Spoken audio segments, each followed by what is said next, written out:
Lundi 14, il y a eu 50 kilos de jetés. Le mardi, 86 kilos. Le jeudi, 43 kilos. Le vendredi, 54 kilos. Le lundi 21, 90 kilos. Le mardi, 128 kilos.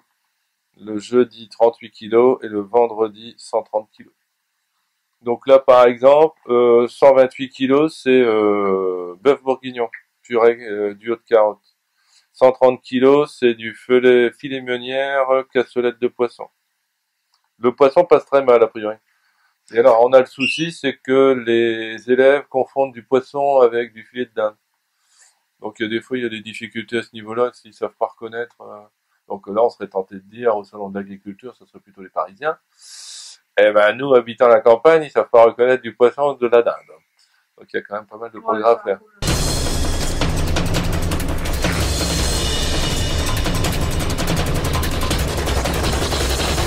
Bienvenue dans ce nouvel épisode d'Enquête exclusive. Dans ce nouveau numéro, nous allons nous intéresser à la cantine du collège Brédenard à Audruy, dirigée par Madame Lenins. Nous allons interviewer les élèves ainsi que l'intendant et le chef cuisinier pour permettre de mieux comprendre la situation, les obligations et le menu qui est proposé aux élèves du collège.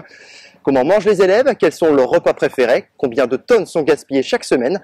Combien d'élèves bénéficient de ce service? Enquête inédite menée par nos reporters de la CCRA Production. Je m'appelle Jason Delange, j'habite à Audruy. Je viens à Audruy parce que c'est pas loin. Ensuite, je mange à la cantine tous les jours. Je suis ici depuis 3 ans. Puis, avec celle-ci, ça fera bientôt 4 en 2016. Et la cantine, c'est bien. Je trouve que c'est bon. Il y a plein de trucs. Il y a des variantes. Et je sais pas combien ils jettent et je serais curieux de le savoir. Bonjour, est-ce que tu peux te présenter? Bonjour, je m'appelle Arthur de Montmorel, j'ai 13 ans, j'habite à Audruy. Alors, tu habites à Audruy et donc du coup tu vas au collège de Brédenard, c'est ça? Voilà. Alors, ça fait combien de temps que tu y es? 3 ans. 3 ans aussi. Est-ce que ça te plaît la cantine? Oui. Qu'est-ce que tu aimes bien manger à la cantine? Frites hamburger. Frites hamburger. Alors, combien de fois par semaine tu vas à la cantine au collège? Toute la semaine. Toute la semaine. Et toute la semaine, tous les repas te plaisent? Non. Alors, qu'est-ce que t'aimes pas justement? Manger là-bas? Manger le poisson. Tout ce qui est poisson, tout ça. Tout ce qui est poisson, tu préfères de la viande? Voilà. Et est-ce que tu te rends compte qu'il y a du gaspillage qui est fait au collège? Ouais. À ton avis, combien de tonnes? 1 tonne, je dirais. Bonjour, je m'appelle David Watteblé, je suis actuellement responsable de cuisine en remplacement du chef actuel, car il est actuellement en congé maladie. Sinon, je suis le second de cuisine, je travaille à l'Éducation nationale depuis 25 ans, dans les collèges, lycées, au service de la demi-pension.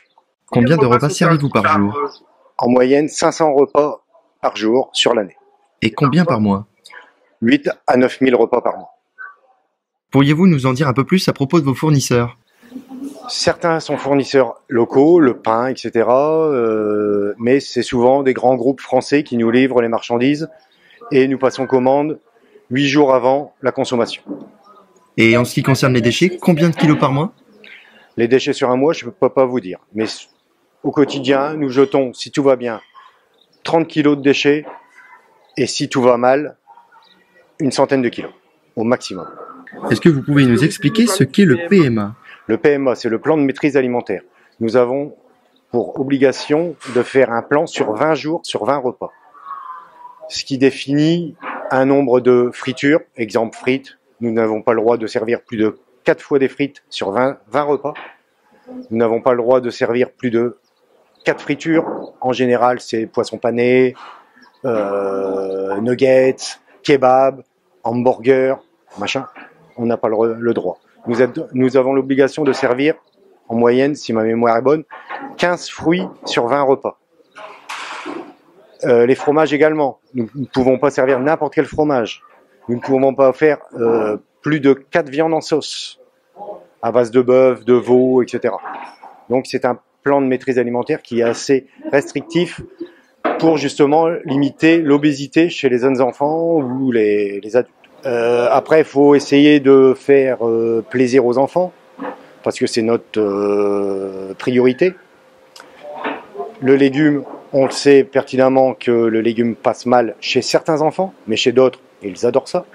Donc notre objectif, c'est d'en remettre à tout le monde, même si c'est une ou deux rondelles, une petite cuillère ou autre, Si dans une dizaine d'années, ils apprécient les légumes, on pourra peut-être dire que c'est grâce à nous.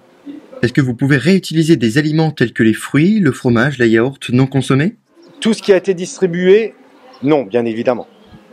Après, tout ce qui est en chambre froide, en température positive à plus 3 degrés, nous pouvons le conserver jusqu'au lendemain.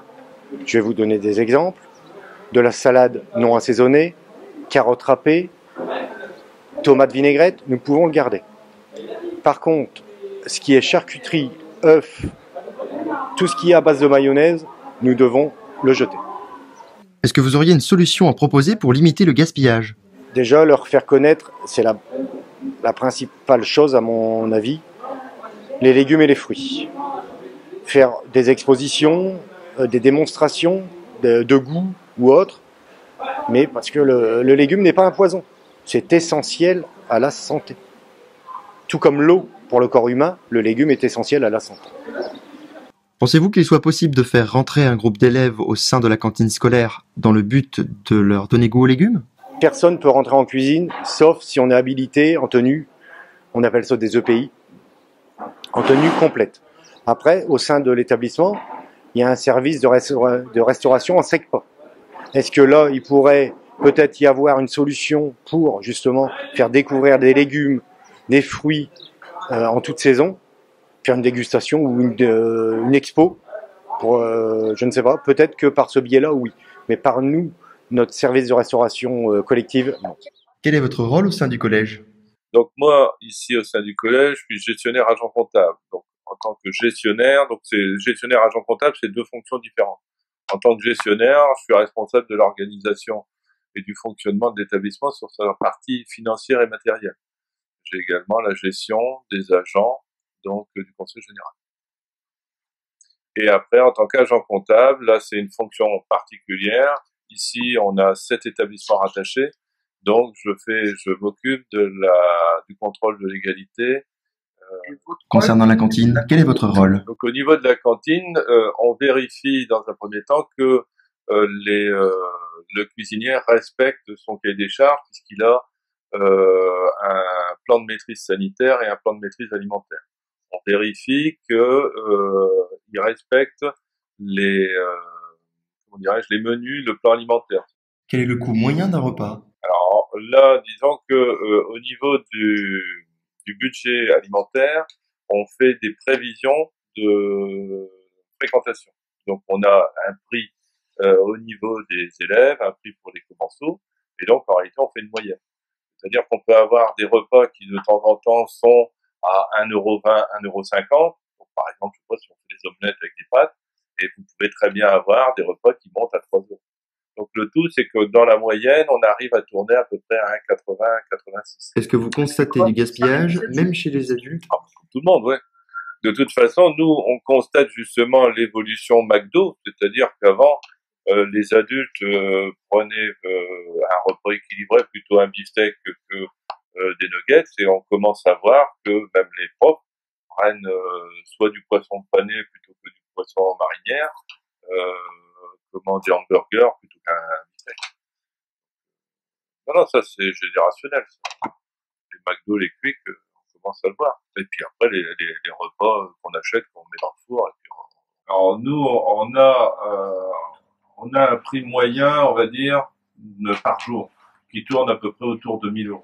Et donc, c'est ce que je disais tout à l'heure, il y aura des repas qui vont coûter 900 €, il y en a qui vont coûter 1 400 €. La personne qui va fréquenter paiera toujours le même prix, et donc après, c'est une moyenne qui va se passer. Donc après, on est aussi tributaire des coûts qu'on peut avoir auprès de nos fournisseurs. Est-ce que vous auriez une solution à proposer pour limiter le gaspillage? Déjà, à la base, c'est si vous le prenez, vous le mangez, parce que le souci du gaspillage, c'est ça aussi, c'est que nous, ce qu'on constate, c'est que on retrouve des yaourts qui n'ont pas été ouverts, qui partent à la poubelle. À partir du moment où ils ont été mis sur le plateau, eh bien, il y a la chaîne du froid à respecter, donc il a été mis à température ambiante, donc il revient chez nous, même s'il est pas ouvert, il part à la poubelle. On a des fruits. Ils ont pris des oranges, ils ont pris, des pommes, etc. Ils les prennent pas, ça part à la poubelle. Donc on a par exemple le souci où on a posé quand même des questions aux élèves, pourquoi tu as pris des radis avec du beurre, on l'a pris pour le beurre. Même qu'on leur demande pourquoi tu le prends, puisque tu le manges pas, ben, je m'en fous, je vais payer. On a tout eu, on a tout. Il y a des préparations faites maison, c'est-à-dire que là, les cuisiniers font la préparation. Par exemple, quand c'est du parmentier, il est fait la veille, etc. Et bah, pour autant, la grande difficulté, c'est que au bout du compte, un menu peut très bien marcher sur une période, vous le représentez 3 mois après, et puis alors là, c'est le vide complet. Donc ça, c'est ça la difficulté aussi. Et on peut, de toute façon, a priori, on va s'orienter là-dessus, c'est sur les élèves vont proposer, c'est pas pour autant que ça va mieux fonctionner. Moi, j'ai déjà dans d'autres établissements, on a fait des expériences. Les menus qui sont proposés sont équilibrés, donc la démarche elle est bonne. Mais après, c'est les comportements perso. Il y en a qui sont habitués à aller au McDo ou à manger des trucs réchauffés. Donc, dès qu'on montre un fruit ou un légume ou bien un plat, déjà confondre du poisson avec du filet de dinde. Bon. Pourquoi ne pas donner certains aliments non touchés à des associations? Parce que justement, il y a une réglementation. Donc, avec tout ce qui est respect de la chaîne du froid, de transport, il faut des camions réfrigérés, il faut une traçabilité. À partir du moment où on peut pas l'offrir, je veux dire, on peut pas prendre de risque. Et enfin, pour terminer, pouvez-vous nous rappeler la quantité de déchets alimentaires que vous jetez? Là, j'ai pu retrouver le tableau, mais je crois qu'il y a une année en un trimestre, ça devait être 4 ou 8 tonnes qu'on avait jeté. De toute façon, vous prenez ici une semaine, donc on a 90, 128, ça fait 220. Ben là, on est presque à 350 kilos sur une semaine. Donc ouais, on doit être à 4 8 tonnes. Ouais. Bon, bah, je me présente, je m'appelle Gilbert Fabien, je suis le chef de cuisine. Je suis arrivé ici en 2001. Avant, j'avais travaillé dans un lycée au niveau de Lille. J'avais fait 2 ans là-bas. Et autrement, j'étais comme cuistot dans des restaurants traditionnels sur l'île et un peu sur la côte. Donc l'équipe se compose de moi en tant que chef de cuisine, de mon second, et ensuite de 3 autres personnes au niveau de la préparation, au niveau entrée froide, préparation des légumes, dessert, et ainsi livraison. Au niveau de l'équipe de plonge et nettoyage du CEF, il y a 5 personnes. Donc notre journée commence à 7 heures. Donc on dispatche le travail avec en premier lieu tout ce qui est pluche des légumes frais, et ensuite dressage en ravier, des entrées, des desserts. Après, au niveau préparation chaude, cuisson des viandes, préparation des légumes, les sauces, et aussi quand c'est des entrées chaudes, il y a un peu plus de préparation chaude qui s'y ajoute. Au niveau des desserts, comme le mercredi matin, nous n'avons pas de service au niveau des élèves. Ça nous permet de faire des plats un peu plus améliorés qu'on ne peut pas faire, qu'on n'a pas le temps de faire en temps normal. Après, il s'ajoute bien sûr les livraisons qui sont assez importantes le jeudi, car toutes mes livraisons arrivent en majorité le jeudi pour la semaine prochaine. Comme ça, au cas si j'ai un souci de livraison sur un autre produit, ça me permet de rebondir sur un plat que j'ai déjà en stock pour éviter d'être coincé. On est surveillé par le laboratoire du conseil général, et ainsi au niveau de l'hygiène qui est très strict aussi. On a des prélèvements environ une à deux fois par trimestre. Donc c'est des prélèvements aussi bien sur ce qui a été produit sur la journée, sur les prélèvements de surface, prélèvements de température de frigidaire, de congélation, et on a un audit une fois par an, ou alors là c'est vraiment très très global sur l'ensemble de la cuisine. Et alors là ils épluchent vraiment tout l'ensemble de la cuisine, notre méthode de travailler, la propreté, l'état général des locaux. Et au bout de ça, on reçoit plus ou moins une note pour voir l'évolution au fur et à mesure des années sur la qualité du travail et sur l'ensemble des locaux.